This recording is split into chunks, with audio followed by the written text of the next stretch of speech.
দলীয় প্রভাব বিস্তার করা, বিশ্ববিদ্যালয় ক্যাম্পাসগুলোকে নিয়ন্ত্রণে রাখা, এই ধরনের একটি পায়তারা আমরা লক্ষ্য করছি। আমরা দেখছি যে এছাড়া তো আসলে কোনো কারণ এখানে নাই, যেখানে 96% শিক্ষার্থী ছাত্র সংসদ নির্বাচন চায়, যেখানে 90%-এর বেশি শিক্ষার্থী তারা এই জুন জুলাইয়ের ভিতরেই ছাত্র সংসদ নির্বাচন চায়। তাহলে বাধাটা কোথায়? বিশ্ববিদ্যালয়ের কি টাকার অভাব, জনবলের অভাব, কোনো ম্যাটেরিয়ালসের অভাব? না। তাহলে কি? তাহলে এখানে কেন তারা করতে পারতেছে না? তাহলে এখানে অবশ্যই কোনো অদৃশ্য শক্তি তাদেরকে এখানে বাধাগ্রস্ত করতেছে। এই জন্য আমরা বলতেছি এবং বুঝতেছে শিক্ষার্থীরা যে এই অদৃশ্য শক্তি কোথা থেকে কীভাবে করে বাধাগ্রস্ত করতেছে। কারণ আমাদের তো ভাই এই 5 আগস্টের পরে 9 মাসে কেন ডাকসুর জন্য এখানে বসে থাকতে হবে? এগুলো তো অটোমেটিক হওয়ার কথা ছিল, হচ্ছে না। যেখানে 15 মের ভিতরে নির্বাচন কমিশন ঘোষণা করা ভোটার তালিকা হালনাগাদ হওয়ার কথা, সেখানে বিশ্ববিদ্যালয়ের একজন প্রভিসি বললেন যে ডাকসু নির্বাচন এখন তাদের মূল কনসার্নের জায়গা না। যমুনা ইলেকট্রনিক্স ঈদে ডাবল খুশি অফার সিজন 3, যে কোনো পণ্য কিনলেই পাচ্ছেন নিশ্চিত ঈদ উপহার। তাহলে এটা কেমন কথা? কেন কনসার্নের জায়গা না? আমরা দেখতেছি যে বিভিন্ন ইস্যুকে ডাইভার্ট করে এখন ডাকসু নির্বাচনকে বাছাই করে পায় তারা। আমরা যে দাবিগুলো বলেছি, কোনো দাবির সাথে কোনো দাবি কন্ট্রাডিক্ট করে না, প্রত্যেকটা দাবি একটা আরেকটার সহায়ক এবং পরিপূরক।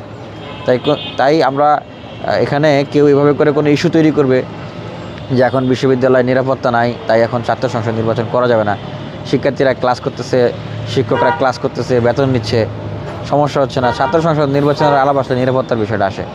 দেখেন, এই কষ্টটাকে ছাত্রদের কিছু কিছু জায়গা থেকে গুটি কয়েক শিক্ষার্থী তারা যেরকম একটা ন্যারেটিভ দাঁড় করাচ্ছেন, অনেক শিক্ষকরাও তাদের সাথে, প্রশাসকরাও তাদের সাথে সুর মিলিয়ে কথা বলতেছে। মূলত তাদের উদ্দেশ্য হলো ডাকসু নির্বাচনটাকে বানচাল করা। আমরা শিক্ষার্থীরা যেটা বলতে চাই যে বিশ্ববিদ্যালয়কে নিরাপদ করে গড়ে তোলার জন্যই মূলত আসলে ডাকসুটার দরকার। আমরা যদি ডাকসু নির্বাচন অবিলম্বে অনুষ্ঠান না করতে পারি, তাহলে বিশ্ববিদ্যালয় আস্তে আস্তে আবারও সেই বিভিন্ন ধরনের অনানুষ্ঠানিক শক্তি, বিভিন্ন ধরনের ইনফর্মাল শক্তি, বিভিন্ন ধরনের প্রকাশ্য গোপনীয় শক্তি বিশ্ববিদ্যালয়টাকে গ্রাস করবে এবং বিশ্ববিদ্যালয়টাকে অস্থিতিশীল করে তুলবে নিজেদের করায়ত্তে বিশ্ববিদ্যালয়টাকে নিয়ে আসার জন্য।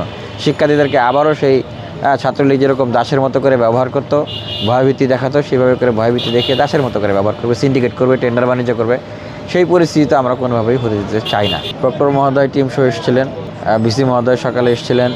তাদের জায়গা থেকে জানানো হয়েছে যে আমাদের দাবিগুলো শুনে গেছেন, তারা বিশ্ববিদ্যালয়ের কর্তা ব্যক্তিদের সাথে আলোচনা করছেন, প্রশাসনে তাদের পক্ষ থেকে সিদ্ধান্ত জানাবেন। কিন্তু এখন পর্যন্ত আমাদের যে দাবি, আমাদের যে চাওয়া, সেই বিষয়ে আমরা এখনও সিদ্ধান্ত পাইনি। সিদ্ধান্ত পাওয়ার আগ পর্যন্ত আমরা অনশন ভাঙব না। সাধারণ শিক্ষার্থীরা এসেছে, রাজনৈতিক ছাত্র সংগঠনের নেতৃবৃন্দরা এসেছে। এটা বিশ্ববিদ্যালয়ের একটা সার্বজনীন আন্দোলন, এটা কোনো নির্দিষ্ট দলীয় আন্দোলন না, এটা 96% শিক্ষার্থীদের চাওয়া। তাহলে এখন যারা চাচ্ছে না তাদের অংশটা 4%, তাহলে বিশ্ববিদ্যালয় প্রশাসন কি 4% মতামতকে গুরুত্ব দেবে? তাহলে 4% মতামতকে যদি গুরুত্ব দেয়, বা এখানে তো গুরুত্ব দেয় না, তাহলে বোঝাই যাবে যে সেই 4%-এর কাছে বিশ্ববিদ্যালয় নত স্বীকার করতেছে, অথবা 4%-এর কাছে বিশ্ববিদ্যালয় প্রশাসন বিক্রি হয়ে গেছে।